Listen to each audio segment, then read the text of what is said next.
Hi friends, welcome to our channel. ఈ రోజు notification చాలా మంచి నోటిఫికేషన్. ఈ వీడియోని ఎక్కడ స్కిప్ చేయకుండా వీడియోని ఎండ్ వరకు చూడండి. అలాగే ఈ వీడియోకి మినిమం 50 లైక్స్ అయితే కోరుకోవడం జరుగుతుంది. కాబట్టి ప్రతి ఒక్కరు కూడా లైక్ చేయడం మాత్రం మర్చిపోద్దు. లైక్ చేయడం వల్ల నాకు ఎంతో బూస్ట్ అండ్ ఎంకరేజ్మెంట్ ఇచ్చినట్టుగా ఉంటుంది. సో ప్రతి ఒక్కరు కూడా అప్లై చేయడానికి ట్రై చేయండి. అలాగే వెళ్తూ మన ఛానల్ని సబ్స్క్రైబ్ చేసుకోవడం మాత్రం మర్చిపోవద్దు. మీరు నన్ను ఫాలో అవ్వాలనుకుంటే కింద డిస్క్రిప్షన్ బాక్స్లో WhatsApp, Telegram, Facebook, Instagram links అయితే ఇవ్వడం జరిగింది. డైరెక్ట్గా మీరు నాతో కాంటాక్ట్ అవ్వచ్చు. మీకున్న డౌట్స్ అన్ని కూడా క్లారిఫై చేసుకోవచ్చు. అలాగే ఇప్పుడు జాబ్ యొక్క ఫుల్ డీటెయిల్స్ మనం క్లియర్గా తెలుసుకున్నాం. ఎక్కడ స్కిప్ చేయకుండా వీడియోని ఎండ్ వరకు చూడండి. వేకెన్సీ వచ్చేసరికి మనకి ఫైనాన్స్ భారత్లో నియామకాలు అనేసి ఇవ్వడం జరిగింది. సో డేటా ఎంట్రీ ఆపరేటర్గా మిమ్మల్ని తీసుకోవడం అనేది జరుగుతుంది అనమాట. టైపిస్ట్గా మీరు వర్క్ చేయాలి. బేసిక్ టైపింగ్ వచ్చిన మీరైతే తీసుకోవడం అనేది జరుగుతుంది. అంటే మీకు 15 to 20 వర్డ్స్ పర్ మినిట్ మీరు టైప్ చేయగలిగితే ఈ యొక్క వేకెన్సీకి మీరు అప్లై చేసుకోవచ్చు. భారతదేశంలో ఉంటుంది ఈ యొక్క కంపెనీ. ఒక రోజు క్రితమే ఈ యొక్క వేకెన్సీ అనేది తీయడం జరిగింది. 100 మందికి పైగా దరఖాస్తు పైన క్లిక్ చేసి అప్లై చేసుకున్నారు. ఇప్పటి వరకు ఈ యొక్క వేకెన్సీ అనేది లింక్డ్ఇన్ ద్వారా మనకి ఈ యొక్క వేకెన్సీ అనేది రావడం జరిగింది అనమాట. రిమోట్ అనేది ఇవ్వడం జరిగింది. ఫుల్ టైం వర్క్ అనమాట. మీరు ఇంటి దగ్గర ఉండే వర్క్ అనేది చేయొచ్చు. అలాగే ఎలా అప్లై చేయాలో వీడియో ఎండ్ వరకు చూస్తే మీకే అర్థమవుతుంది. కాబట్టి ఎండ్ వరకు చూడండి, ఎక్కడ స్కిప్ చేయకుండా.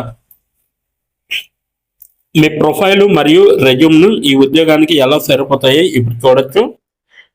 ఈ ఉద్యోగానికి తగ్గట్టుగా మీరైతే ఒక అప్డేటెడ్ రెజ్యూమ్ అనేది తయారు చేసుకోవాలి. మీరైతే ఖచ్చితంగా నేను ఉద్యోగానికి తగిన వాడినా లేదా అనేది కూడా మీరు చెక్ చేసుకోవాలి.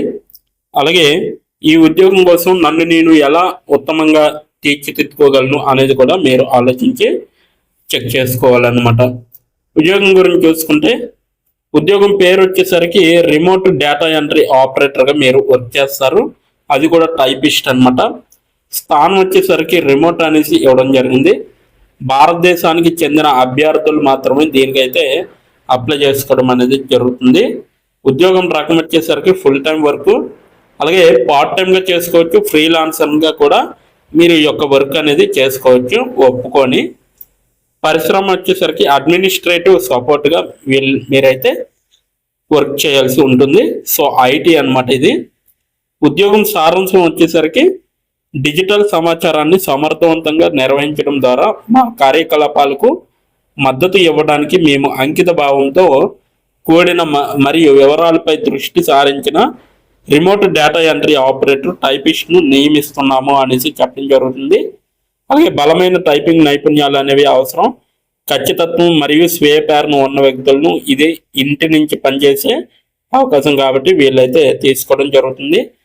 డేటా గోప్యత ప్రమాణాలకు కట్టుబడి ఉండగా శుభ్రమైన మరియు వ్యవస్థీకృత రికార్డింగ్లో నిర్వహించడంలో మీరు కీలక పాత్ర పోషిస్తారు అనేసి చెప్పడం జరుగుతుంది.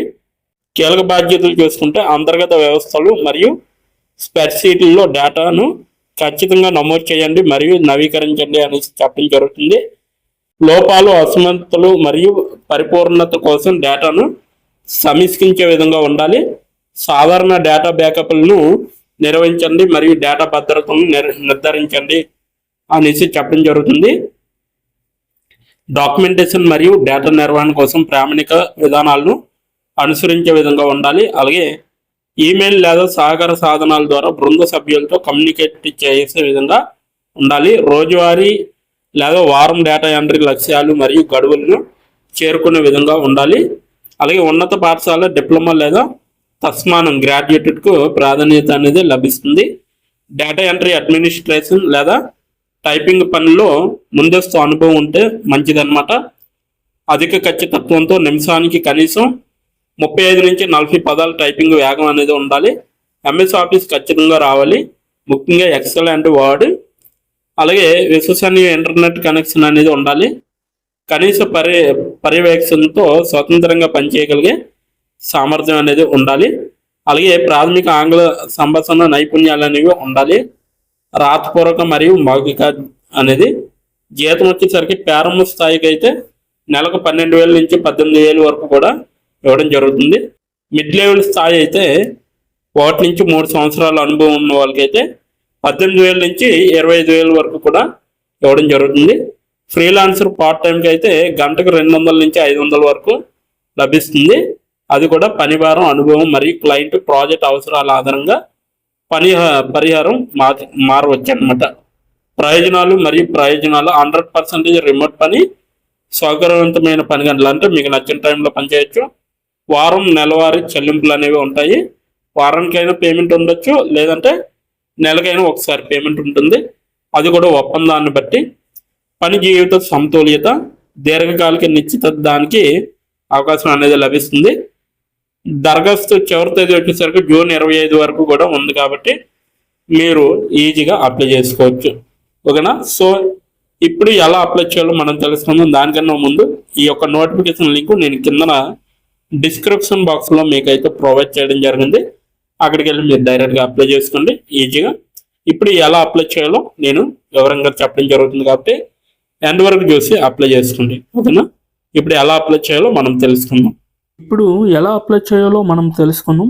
డిస్క్రిప్షన్ బాక్స్లో ఇచ్చిన లింక్ మీరు ఓపెన్ చేయగానే మీకు ఈ విధంగా నోటిఫికేషన్ అనేది ఓపెన్ అవుతుంది. ఇక్కడ మీరు ఈజీ అప్లై పైన క్లిక్ చేస్తే మనకి నెక్స్ట్ పేజీ అనేది ఓపెన్ అవుతుంది.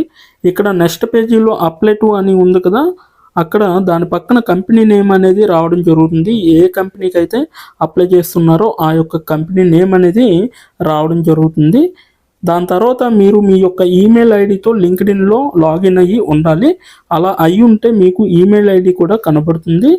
ఫోన్ కంట్రీ కోడ్ అనేది కూడా కనబడుతుంది. అక్కడ మీ యొక్క ఫోన్ కంట్రీ కోడ్ని మీరు ఎంటర్ చేయాలి. మనది ఇండియా కాబట్టి +91 అని ఉంటుంది. మొబైల్ ఫోన్ నెంబర్ ఉంది కదా, అక్కడ కూడా మీ యొక్క పర్మనెంట్ మొబైల్ నెంబర్ అనేది ఇవ్వాలి. తర్వాత మీరు నెక్స్ట్ అనే ఆప్షన్ పైన క్లిక్ చేయాలి. నెక్స్ట్ పేజీకి తీసుకువెళ్తుంది. ఇక్కడ మీరు మీ యొక్క రెజ్యూమ్ అనేది అప్లోడ్ చేయాలి. డాక్యుమెంట్లో కానీ పీడిఎఫ్లో కానీ రెజ్యూమ్ని అప్లోడ్ చేయాలి. మినిమం రెజ్యూమ్ అనేది 2 MBలో ఉండాలి. అప్లోడ్ చేశాక నెక్స్ట్ అనే ఆప్షన్ పైన క్లిక్ చేయాలి. మనల్ని జాబ్కి కావలసిన కొన్ని క్వశ్చన్స్ అడగడం జరుగుతుంది. అవి ఏంటంటే ఇప్పుడు చూడండి, మీరు how many years of work experience అని అడుగుతుంది. ఎక్స్పీరియన్స్ లేకపోతే నో ఎక్స్పీరియన్స్ అనేది మీరు మెన్షన్ చేయాలి. ఎస్ ఆర్ నో అనేది. అది కూడా ఎటువంటి ఎక్స్పీరియన్స్ అవసరం లేదు అని అప్లికేషన్లో మెన్షన్ చేస్తే అప్పుడు మీరు నో ఎక్స్పీరియన్స్ అని టైప్ చేయాలి. ఎక్స్పీరియన్స్ ఉన్నవాళ్ళు కంపెనీ నేము, ఏ కేటగిరీలో వర్క్ చేశారు, కేటగిరీ నేమ్ అనేది ఇవ్వాలి. కంపెనీలో ఎప్పుడైతే జాయిన్ అయ్యారో స్టార్ట్ డేట్ అనేది ఇవ్వాలి. మీరు ఎప్పుడు మానివేశారో, అంటే ఆ కంపెనీ నుంచి మీరు ఎప్పుడు లీవ్ అయ్యారో ఎండ్ డేట్ కూడా మీరు ఇవ్వాలి. CTC total package of year, అంటే మీకు పర్ ఇయర్కి ఎంత ప్యాకేజ్ వచ్చిందనేది కూడా మీరు మెన్షన్ చేయాలి. ఎక్స్పీరియన్స్ లేని వాళ్ళు company name, starting date, end date, CTC ఇవేమీ ఇవ్వక్కర్లేదన్నమాట. నెక్స్ట్ వన్ చూసుకుంటే what is your level of proficiency in English, అంటే మీకు ఇంగ్లీష్లో ఎంత ప్రావీణ్యం ఉందో వీళ్ళైతే అడగడం జరుగుతుంది. ఎక్సలెంట్ అయితే ఎక్సలెంట్, గుడ్ అయితే గుడ్, యావరేజ్ అయితే యావరేజ్, బిలో యావరేజ్ అయితే బిలో యావరేజ్, ఇలా ఇచ్చిన పాయింట్స్లో ఏవో ఒక ఆప్షన్ని మీరు సెలెక్ట్ చేసుకొని మీరైతే అక్కడ మెన్షన్ చేయాలి. నెక్స్ట్ పాయింట్ చూసుకుంటే హౌ మచ్ శాలరీ ఎక్స్పెక్టేషన్స్, ఈ కంపెనీ నుంచి మీకు ఎంత శాలరీ కావాలనేది అడగడం జరుగుతుంది. అది కూడా మీరు మెన్షన్ చేయొచ్చు. నెక్స్ట్ పాయింట్ చూసుకుంటే how did you see this job, అంటే మీరు ఈ జాబ్ని ఎక్కడి నుంచి చూసారో అని అడగడం జరిగింది. సో మీరు యూట్యూబ్ అయితే యూట్యూబ్, ఫేస్బుక్ అయితే ఫేస్బుక్, ఇన్స్టాగ్రామ్ అయితే ఇన్స్టాగ్రాము, లింక్డ్ఇన్ అయితే లింక్డ్ఇన్, నౌకరీ అయితే నౌకరీ. సో ఈ 4 అంటే ఈ 5 రకాలలో మీరు ఎక్కడి నుంచి అయితే ఈ యొక్క జాబ్ పోస్టింగ్ని చూసారో సో అది మీరు మెన్షన్ చేయాలి. నెక్స్ట్ వన్ వచ్చేసరికి మీకు బ్రీఫ్ యువర్ సెల్ఫ్ ఇంట్రడక్షన్ అని ఉంటుంది. అక్కడ మీరు ఒక 5 or 10 లైన్స్ మీకోసం మీరు రాస్తే సరిపోతుందన్నమాట. ఫైనల్గా మీరు సబ్మిట్ యువర్ అప్లికేషన్ ఆప్షన్ పైన క్లిక్ చేస్తే మీ అప్లికేషన్ అనేది కంపెనీ వాళ్ళకి చేరుతుంది. మీ రెజ్యూమ్ని చూసి అలాగే మీ స్కిల్స్ని చూసి మీ డీటెయిల్స్ అన్నీ చూసి డైరెక్ట్గా మిమ్మల్ని కాంటాక్ట్ అవ్వడం అనేది జరుగుతుంది, లేదా మీరు ఇచ్చిన ఈమెయిల్కి ఇంటర్వ్యూ మెయిల్ పంపడం జరుగుతుందన్నమాట. అలాగే మీరు ఎప్పటికప్పుడు మీ యొక్క ఈమెయిల్ని చెక్ చేసుకోవాలి. సో ఇదన్నమాట మొత్తం అప్లై చేయవలసిన ప్రాసెస్. నోటిఫికేషన్ పూర్తి డీటెయిల్స్ చూశారు కదా, ఇంకెందుకు ఆలస్యం, వెంటనే అప్లై చేసుకోండి. ప్రతి ఒక్కరు కూడా ఈ నోటిఫికేషన్కి అప్లై చేసుకుంటారని కోరుకుంటున్నాను. ఇప్పటి వరకు ఈ వీడియోని చూసిన ప్రతి ఒక్కరికి చాలా చాలా థ్యాంక్స్ ఫర్ వాచింగ్.